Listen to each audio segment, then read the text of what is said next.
welcome to the final instalment of these videos on the symmetry of heme porphyrin. And today we're going to look at the actual spectra of heme porphyrin. So, what have we done so far in the videos? Well, the first video we just looked at the symmetry elements and how we could visualize them. And in the last video we looked at how we could find a representation for the 3n vibrational coordinates in heme porphyrin. And what we did was we found our gamma 3n, our representation for this. And today we're going to show how we can use that to find out how many infrared and Raman bands we have in our spectra. Okay, our spectrum for heme porphyrin. So, what we're going to do? Well, let's look at the whiteboard and we'll see. We have calculated this already, gamma 3n, right? And that representation is reducible, right? We call that a reducible representation, okay? And that implies we can reduce it in some way, right?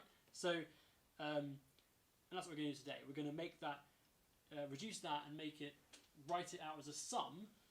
It's the sum of representations that are irreducible, or irreps. So that's irreducible representation is irrep. Okay. So what are irreps, right? Is a good question. Well, let's now look at the character table for the D4H point group. We're in D4H here. So the character table will show up on your screen now. This is from the excellent Symmetry Jacobs University website, which is very good.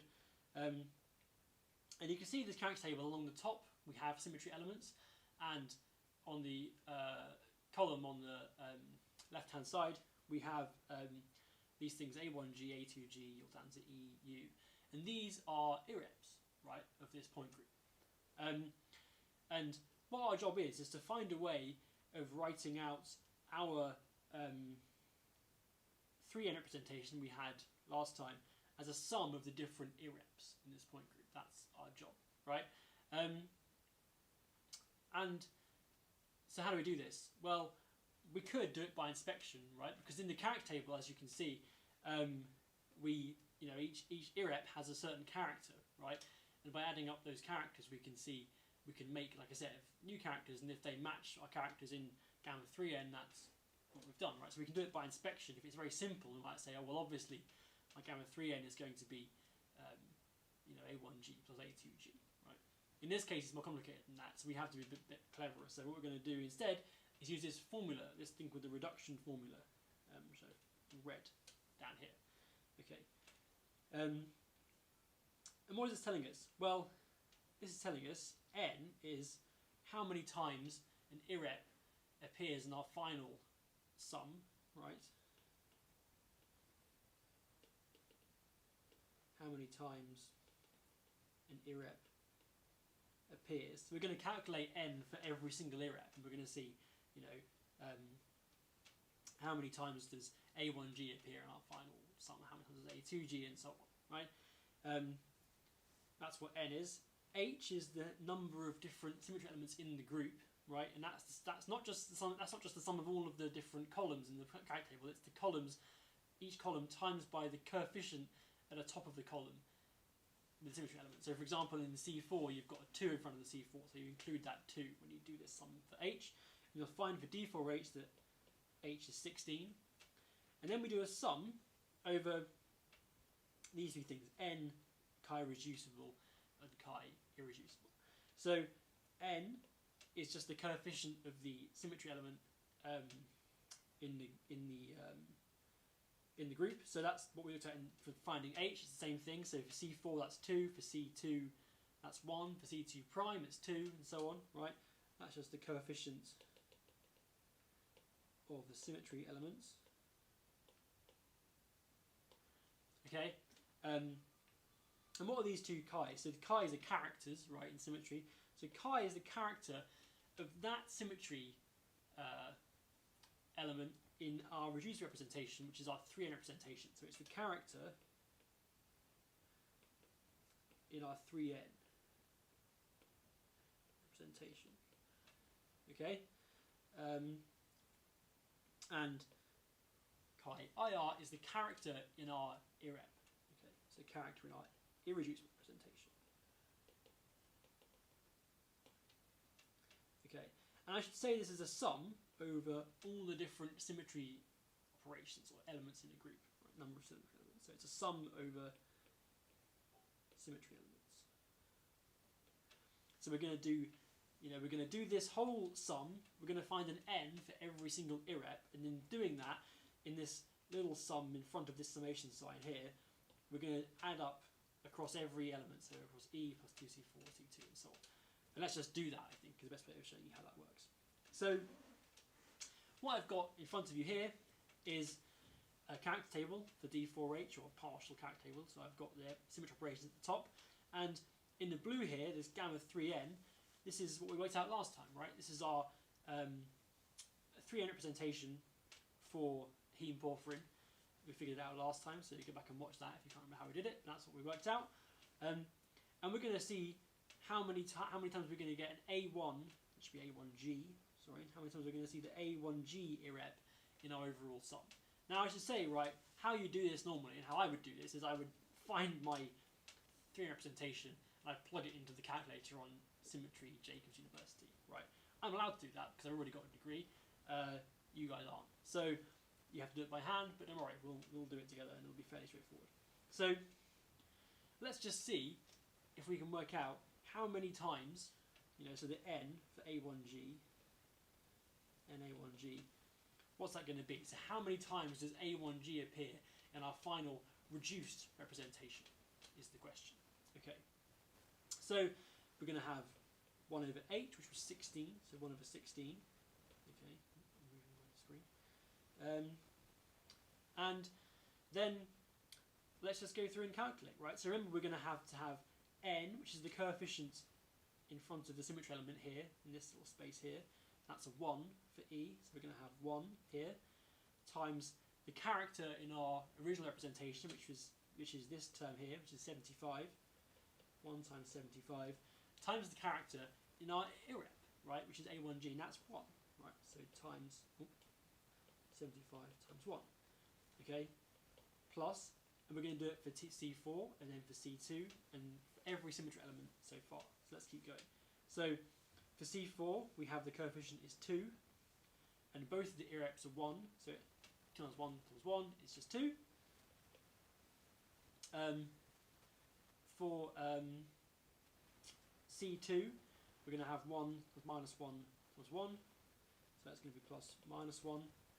For 2C2, we're going to have 2 minus 3 times 1, which ends up being minus 6, and so on, minus 6, minus 3, minus 2, plus 25, plus 3, sorry, plus 6, plus 6.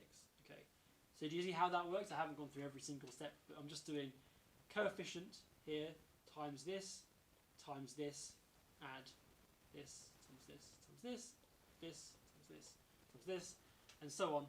Okay, and we're going to build up our overall picture here. Okay, so if I do this sum, and you can try it yourself, and trust me, it's going to come out to be 96 over 16, which equals 6, right? So these n's should always be integers. If they're not coming out as integers, you probably made a mistake. I think it's a good test. So that's coming out to be 6, and that tells us that there's going to be 6. There's going to be 6 lots of A1G in our gamma 3n, right? Because remember, our job is to try and write gamma 3n as, 6A1G plus some number of A2G plus another number of B1G plus so on and so forth, right? So what you're going to do now is you're going to yourselves do this same calculation again for every other irrep in this point group, okay? And actually, you can see it's not too difficult once you because a lot of them just have 1s and 0s and minus 1, so it's not a very difficult calculation to do. And then what you should find overall is, now look at my table here, it's not a character table again, right? It's slightly different. What I've got along the top here is I've got all the irreps. So these are all irreps. These things here, okay? And we've got how many times that irrep will appear in our 3 representation that we had, our 3n representation. So we're going to have 6 lots of A1G, 6 A2Gs, 6 B1Gs, 6 B2Gs, 6 EGs, 2 A1Us, 5 A2Us, 3 B1Us, 3 B2Us, and 13 EUs. How amazing. Right, what's the point of doing this? Let's see. This is now getting into chemistry, which is very exciting, rather than just group theory and maths. So, of these different, of these IREPs, some of them are going to correspond to vibrational modes. In fact, most of them do.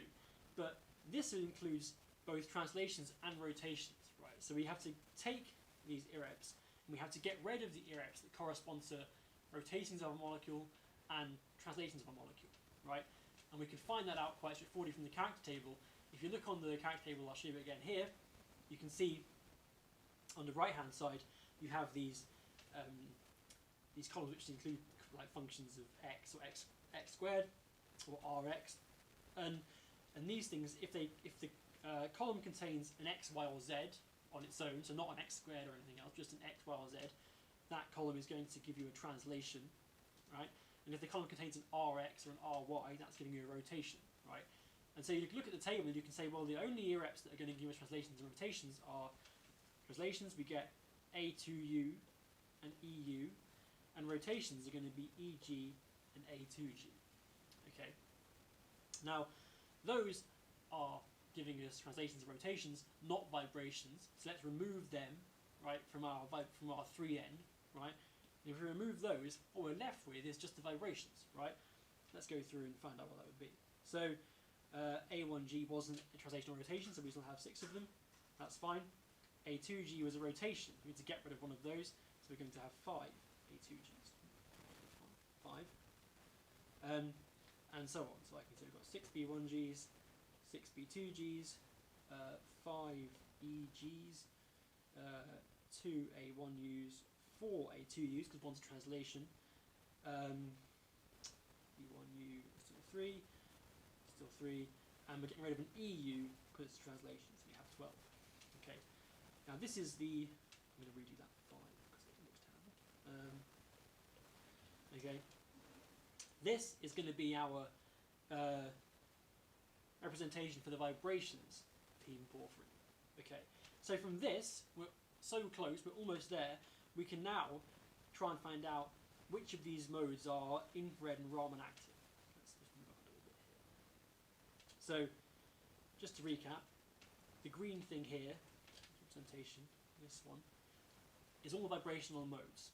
Okay, and if you add these up, you find there's 52 different modes that are non-degenerate. Some of them some of these are degenerate. So, for example, the EG and the E IREPs are doubly degenerate. So actually, we're going to have they're going to have each of those modes is doubly degenerate. So we have 10 and 24 from that, but they're degenerate. So counting non-degenerate modes, we have 52. And now we need to find out which of those modes are infrared active and which are Raman active. Okay, and this is also quite straightforward. From the character table again, if I show you it again on the screen, you'll see that any mode that's infrared active will have an x, y, or z, like a linear x, y, z, like not an x squared or y squared or x cubed or y cubed or anything, just x, y, or z. Those modes are infrared active. Okay, so we can see that for D4H, the IREPs that give us infrared active modes are going to be A21 EU. So the question is, how many A2U and EU IREPs do we have? So A2U, we have 4. So we're going to get 4 infrared active modes from that. And EU, we have 12. So we're going to get 12 non-degenerate modes from that. Okay? And then from the Raman active branch, we do the same thing, but for Raman activity, we don't look for x, y, z. We look for like a quadratic term, like an x squared or an x squared xy or an x squared minus y squared, or those kind of things, right? And we can look again at the character table and we can see that the Raman active IREPs, or the ones that will give us Raman active modes, are A1G, B1G, B2G, and EG. Okay, let's go through and think of what we've got there. So A1G, we've got 6 A1Gs, right? B1G, we've also got 6. B2G, we've also got 6. And EG, we've got 5. Okay, so That's going to give us 6 3s at 18 plus 5, 23 different non-degenerate modes. Okay, and I keep saying non-degenerate, and that's quite important because we remember that we said that the E ones that have E symmetry, the E irreps, are going to be doubly degenerate, right? And that means that each of those 12 modes is degenerate, right? Has a degenerate partner. So that actually means we're going to get 24 if we include all the degenerate modes, right? You remember, you might have known from some molecules you have degenerate bending modes, right, where you can sort of bend in one direction and the other direction, and each bend is the same, but it can go either way. So you kind of have these two that are the same energy, they're degenerate, same energy, but you have to consider them both, right? And equally, the EG down here is double degenerate, so we could actually have 10 if we're, again, thinking of degeneracy. Right, so let's now summarise what we've learned here. So we're now going to distinguish between modes, which are like a normal mode of a molecule or a mode of vibration is just a vibration, and a band in a spectrum, which we see from each mode. Okay. Now, but degenerate modes are going to have overlapping bands, right? If the mode is the same energy, then the band in the spectrum appears at the same point, right? So if we're going to look at the appearance of the spectrum, we have to think about how many bands we've got, which is different to how many modes we have. Modes we include degeneracy, bands we don't, right? Unless you specify non-degenerate modes. That's the same as the number of bands, right? But in general, you specify modes to be all of them, including degenerate modes, and bands to be just things that don't include degeneracy, so you see it in the spectrum. Okay. So let's go through this, right? What do we find out? Well, we found out for the infrared one, we had how many modes do we have? Well, from the A to U we have 4, and A to U is not degenerate with anything, it's singly degenerate, right? So it doesn't have, we don't have to double it or triple it or anything. We have 4, and then from the EU we have 24, including degeneracy modes, so we're going to get 28 different degenerate modes, and 12 of those are going to be degenerate modes, right? So we can get rid of, 24 of them are degenerate, so we can get rid of 12 of them, i.e. we can get rid of 24 over 2 of those modes, and the number of bands we'll see would be 12 plus 14, which is 16. We do a similar calculation for the Raman, we find we also have 28 modes, but we now see 23 bands, because a lot less of them are degenerate. Okay. And so what we've done, we've just predicted, just on the symmetry, in the last 2 days, all we've looked at, right, is the symmetry and how a molecule looks in space and rotates.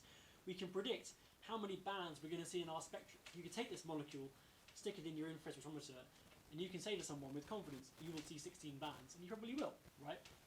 I don't think our assumptions are that bad. You'll see 16 bands, and this is quite neat, right? We've shown from symmetry we can do this. And one interesting thing that you notice here is that we have none of these bands are both infrared and Raman active, right?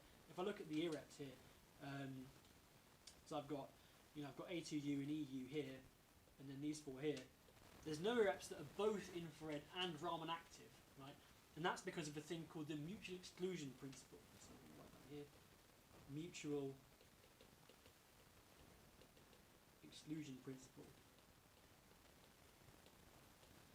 And that says that any molecule that has a central inversion symmetry, which this molecule does, remember that was one of the symmetry elements that we saw in the first video, can't have any bands that are both infrared or Raman active, sorry.